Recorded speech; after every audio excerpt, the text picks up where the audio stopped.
Oh, holy shit.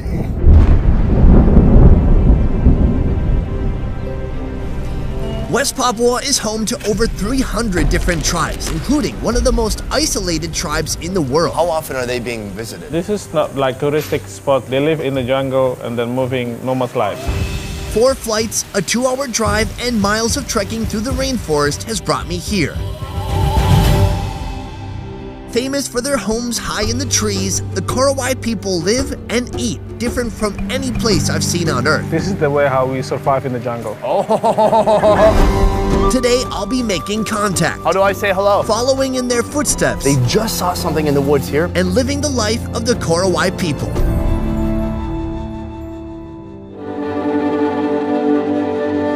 I've been doing this now for over 3 years. Dozens of countries, hundreds of videos, and this is undoubtedly the most difficult and arduous journey I've undertaken. Watch your steps. The long, shaky flights, sharing hotel rooms with a gang of roaches, and this seemingly unending trudge into the rainforest. It's all in the pursuit of documenting the world's most unique food. And something tells me I'm not going to be disappointed. Trying to look cool. Did it work? This region has experienced days of relentless rainfall, more than usual. It looks beautiful, but one wrong step, one twisted ankle, and it could take days to reach proper facilities. We are on our way to the Korowai people, and it is no joke right here. There used to be a log, but it has fallen down. Oh, it's way too early to get my feet wet, man. It's never gonna be dry here. There is a current though, guys, so like, you gotta lean into it a little bit. Cool. Done. Huh? Kids, what do you think, huh? No big deal? All right, they were here like half an hour ago.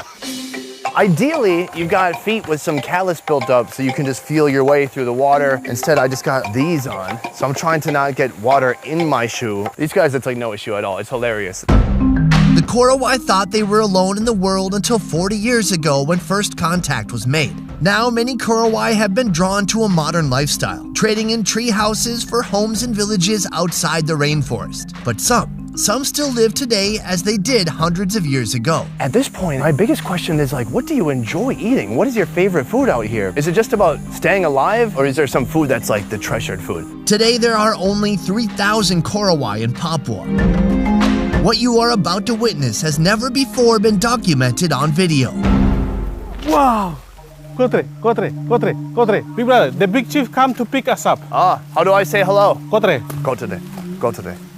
Go today. How far is the village from here? Almost 20 minutes. Are you hunting?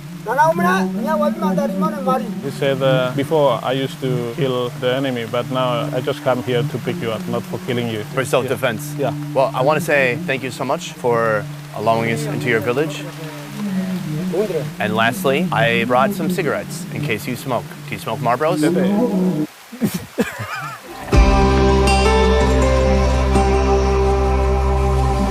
This is a traditional Korowai treehouse. One side is dedicated to the women and the other side to the men. Amazingly, at any given time there are 2 fires burning inside the house. Cooking is done exclusively in the home. We're under the treehouse right now. It's still raining, super muddy, but we're still gonna go hunt. How often are you successful?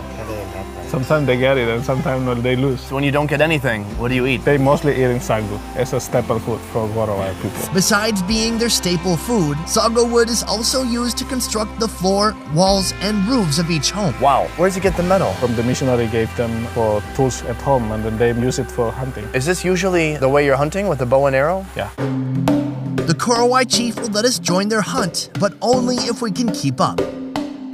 The dinner menu is dependent upon what crosses their path during the hunt. Jungle rats, giant insects, or even tree kangaroos are all possibilities. A bow and arrow for the kill, and a dog to sound off when prey is near. Even with the hunting dog, they have to wait for the dog to alert them, and then they can actually hunt it with flippin' arrows. So we've trekked for about 30 minutes now back into the jungle, away from their home, like even deeper from where we started. But we might have to go even deeper into the super lush, thick jungle to actually catch something. Your average city dweller would starve to death after a few days here, but for the Korowai, food is everywhere. This is the top of the palm tree. When I had coconut worms in Vietnam, I found you could eat the same thing like the coconut worms do. Eat the very inside of the tree. It's very fibrous and watery. And it looks like that's what's gonna happen here. Kind of peeling the palm into, that was his portion. This is the really thick, fibrous portion right here. And then here, I don't know, it kind of flowers up into this. Looks like a mop. I'm just gonna try it out. Oh, it's like a mushroom. I mean, the texture. Not a strong flavor, just kind of watery and like a nice mushroomy kind of texture. Wow, that's cool. After a couple miles of rough terrain, it looks like mammals will not be gracing our dinner plates tonight. But that doesn't mean we won't be eating well. Right here, guys, is a sago tree. So they've harvested part of it in the past, and now they're looking for sago grubs. Oh, holy shit. Oh my God, he looks pumped. Oh God, I don't like bugs. What? This is the worm? What? I thought it would be way bigger. In Vietnam, they're eating the coconut worms. It becomes a coconut weevil. They don't eat the adult form in Vietnam, but here they're like, I mean, why not? They don't eat it alive. Maybe because it's a pain in the ass. I think he's just gonna squeeze the head. Can you? Oh. He just kind of rolled the head until it's just, well, it's asleep now. Oh. Oh my God. Look how many worms there are. They've already harvested like half this tree. After it's been sitting in the rain and kind of rotting, they come back and they look for beetles and worms and whatever else could be in there. But it has that sour, yeasty, fermented sago smell to it. And the worms, they love that. This is a special fern tree growing in the wild rainforest in the Korowai. When they're hunting, they take this also. But will they eat this? Yes. Oh, they will. We will eat this. Can be eaten. Yeah. With all their raw ingredients in hand, we head back to the treehouse to start preparing dinner. Believe it or not, we're actually up in a treehouse right now, and right here they're making this splendid meal. This is today's main dish, using ingredients caught from and found in the surrounding rainforest. It starts with a layer of dry sago tree starch, then a sprinkling of pica, a type of edible clay material. It tastes like clay. Oh yeah, sure. Dry sand. Same. The practice of eating earth or soil-like substances is nearly universal around the world in tribal and traditional rural societies. Clay minerals have beneficial microbial effects, protecting the stomach against toxins, parasites, and pathogens. And then they're putting on the fern, then they put on all the sago worms from the tree, and then all this kind of fern right here. Yes. And then more on top. So this is kind of like a giant cake or something. Giant pizza or something. Okay.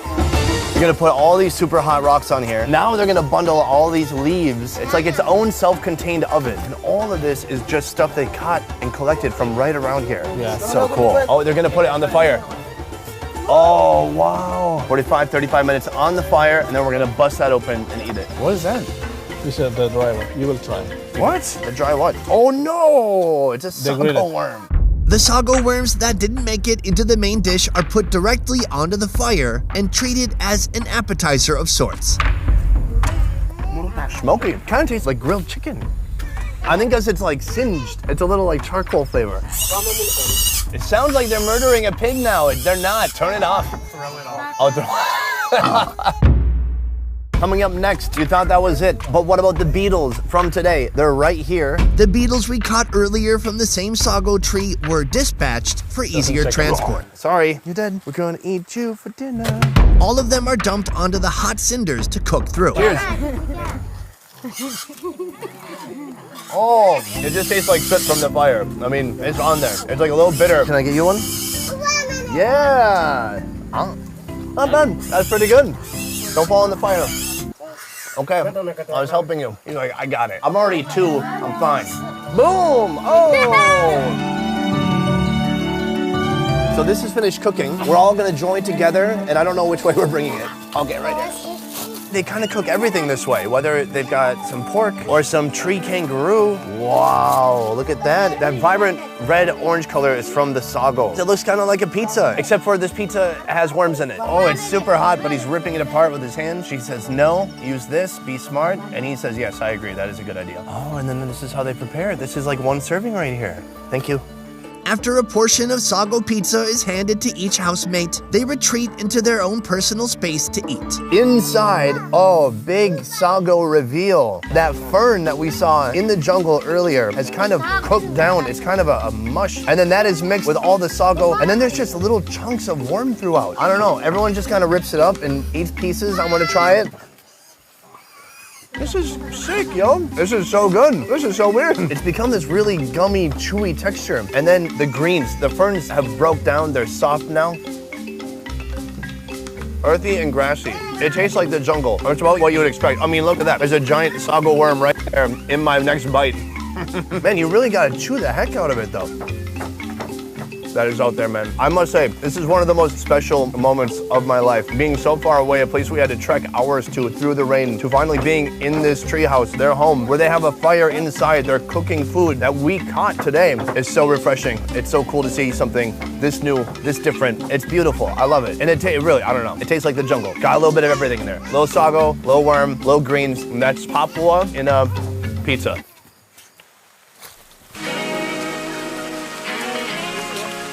Every once in a while, it's good to get a reminder of just how soft I am. The real world for me consists of cameras, computers, and YouTube. The real world here consists of the real world. Using ancient knowledge, passed down from generation to generation, not through books or blogs, but through daily practice. Through my eyes, these rainforests are daunting and overwhelming. Where I see an endless list of potential hazards, the Korowai see food. They see medicine. They see tools. They see home. And a decade from now, when the apocalypse has wiped out most of the earth, when humanity is reduced to strangers battling over the last can of beans at a Walmart, the Korowai will be doing just fine. From researching and shooting to editing and mastering, our 10-person best ever food review show team works hard to roll out the highest quality travel food entertainment twice a week. If you like what we do here, please consider supporting our Patreon. Patreon allows fans of the show to contribute a monthly sum and receive a load of extras like early video releases, private Q&As, and beyond. To learn more about our Patreon, check out the link in the description box down below. And if you can't give or don't even feel like it, that's okay too. We're just happy you're here. Guys, thank you so much for watching. That has been Papua. I will see you next time. Peace. Hey, we got proof. Yeah. Before you go, let me tell you about our new merchandise. It's a shirt that says balls, but it's so much more than that. It's an ode to the wonderful ball-shaped food found all across our ball-shaped globe. Balls, balls, balls, balls. Balls. Get your ball shirt or sweatshirt today by clicking the link below. And be sure to check out our second channel, More Best Ever Food Review Show, for raw clips and deleted scenes that didn't make it into the show. Begging you, hear me, baby. If you seek for love, don't try to hide it. Find it deep inside and try to hide it. If there's a way, I wanna know we tried it. Quit your games and now that you denied it.